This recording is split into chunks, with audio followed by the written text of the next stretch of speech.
Welcome to class, everyone. Jump right in and get settled. Today's explainer is basically your ultimate, comprehensive exam review sheet for applying Homi Bhabha's core postcolonial concepts to J.M. Coetzee's works. If you've been grappling with how to read the really complex psychological undercurrents in Foe and Disgrace, well, you are exactly in the right place. We are going to decode the profound ambivalence sitting right at the heart of colonial dominance.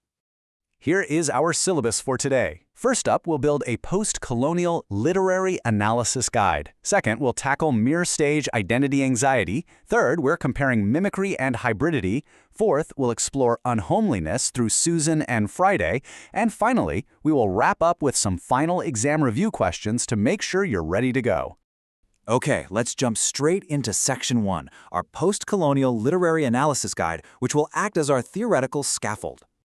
I want you to think of these 4 specific steps as your analytical toolkit. Whenever you're reading a post-colonial text, use these exact markers to map the progression. We go from psychological anxiety to physical displacement, and this helps us uncover what is literally happening beneath the narrative surface. It's like a roadmap for Bhabha theory. Moving right along to Section 2, Mirror Stage Identity Anxiety, specifically looking at Lacan and Bhabha. So, what is the mirror stage? For Bhabha, the colonizer forcefully asserts superiority. Sure, but their identity is always threatened by a profound lack. This is honestly a brilliant way to understand the colonial situation. The colonizer desperately needs the colonized to reflect their power back to them, literally like looking in a mirror. But because their entire identity relies on this reflection, they are constantly terrified of losing it. It creates this highly toxic mix of aggressive domination and deep narcissistic insecurity. When this reflection is denied or challenged by the colonized, it triggers intense psychological conflict, and that's exactly what often leads the colonizer to acts of betrayal or violence just to maintain their super fragile ego. This psychological doubling is absolutely central to understanding why stereotyping happens in colonial discourse. The colonizers create these really rigid stereotypes, labeling the colonized as uncivilized or chaotic. But here's the catch. They aren't just doing it to oppress them. They are doing it to comfort themselves.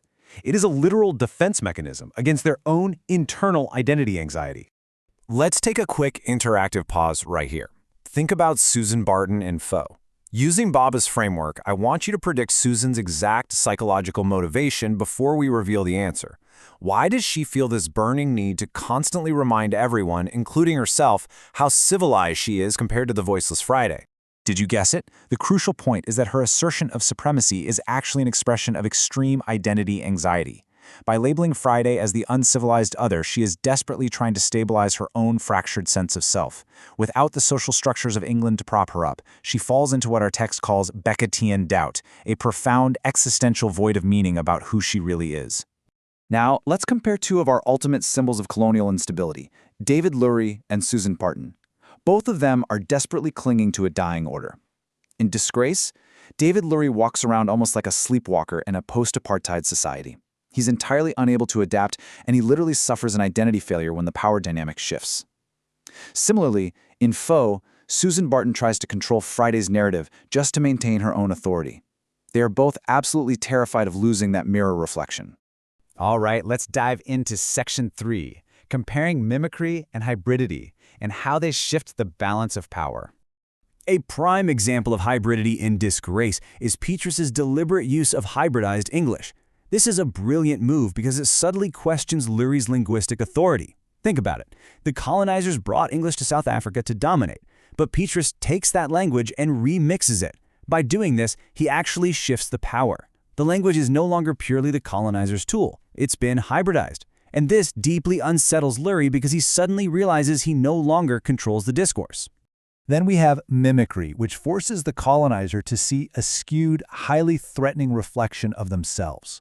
The colonizer wants the colonized to act like them, to emulate their values, but not exactly, because when the colonized mimic the colonizer too well or subvert that mimicry for their own aims, it creates this terrifying double vision.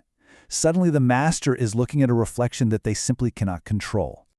This progression beautifully maps the distinct shifts in Coetzee's South Africa. Just look at the trajectory here. We start with Lurie's unchallenged apartheid dominance. Then, we move down to a shifting authority represented by Petrus's hybrid language. Finally, we arrive at Pollux's violent counter-domination. The authority doesn't just vanish, it is inverted and entirely weaponized against the colonizer.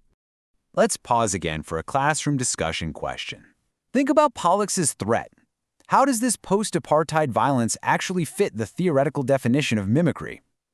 What did the colonizers do during apartheid, and what exactly is being reflected back at them now?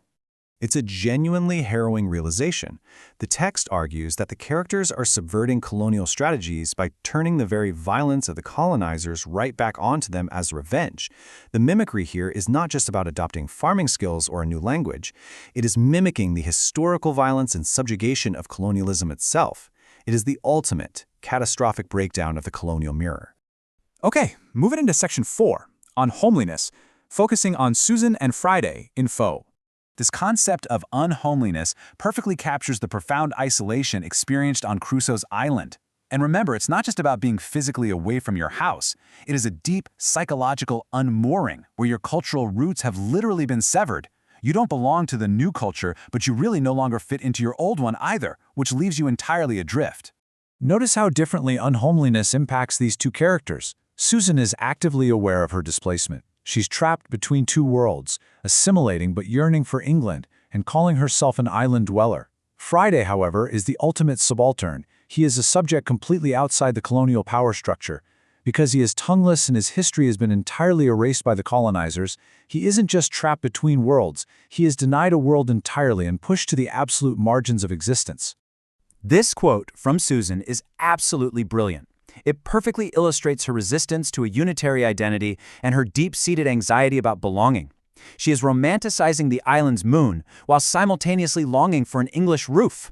This tension right here is the very definition of unhomeliness. She is psychologically stranded in the space between the colonizer's homeland and the colonized territory.